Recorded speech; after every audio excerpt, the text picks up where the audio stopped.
Hello ठीक hello hello hello hello ठीक hello hello Rakesh बाबू लड़का से हम बड़का हो गए लेकिन वो बड़का से बुढ़ा गई नहीं। जी साहब क्या बात है जी साहब।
अभी हमारा बहुत अच्छा बैंजो वादक राकेश बाबू बहुत पहले से रिश्ता और वहाँ के खुशी में कहानी है कि हम लड़का से देख के सियान हो गई नहीं और अपने जवान से बुढ़ा गए थे। लेकिन हमार कहल बा हाय हाय बुढ़ऊ के मन अभी ना हो।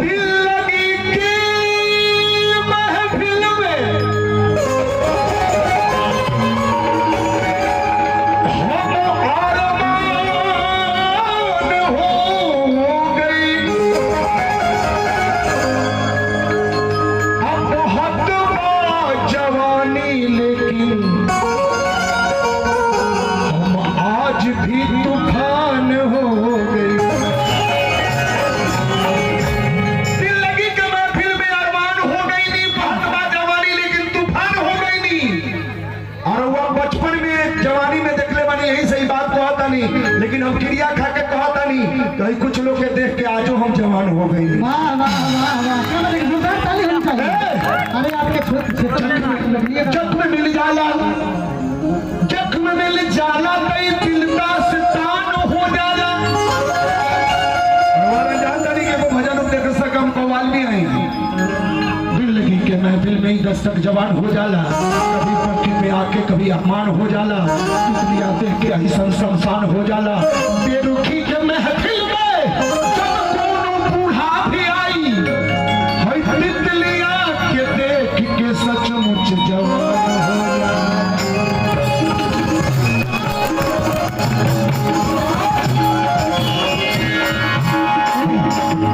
जानता भैया क्या बात बा माने माने उम्र में पटपन वाले मन बच्चों को भले हीरिस बा लेकिन गिरिस नहीं की बा लेकिन एक बात सुनी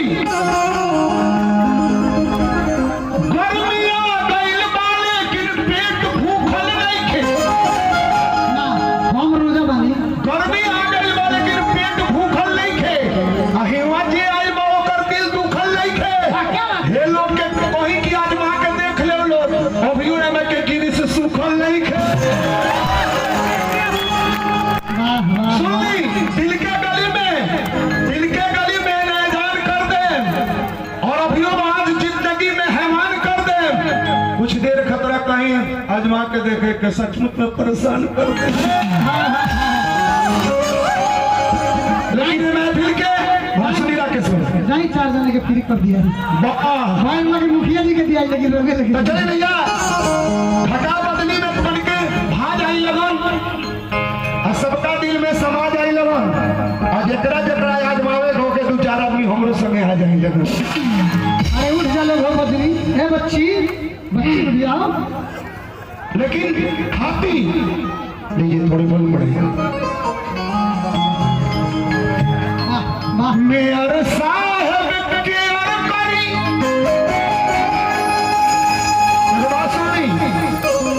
घमंड नारोवाला का आशीर्वाद है। आज तक ले टेलीविजन रेडियो कहीं भी यूट्यूब खोले की जरूरत ना पड़े नारोवाला जानते नहीं सही बात और जोड़ा भी संभव नहीं। मेयर साहब की अरकरी कोई बवाल न हो जाए। निशा जी अपना के सैल्यूट है। आवाज आधा सादगी पहले से भी लेकिन आज रूबरू होने की क्या बात है। मेयर साहब की अरकरी कोई बवाल न हो जाए। एगो आशिक से हई हसीना लोग पैमाल न हो जाए।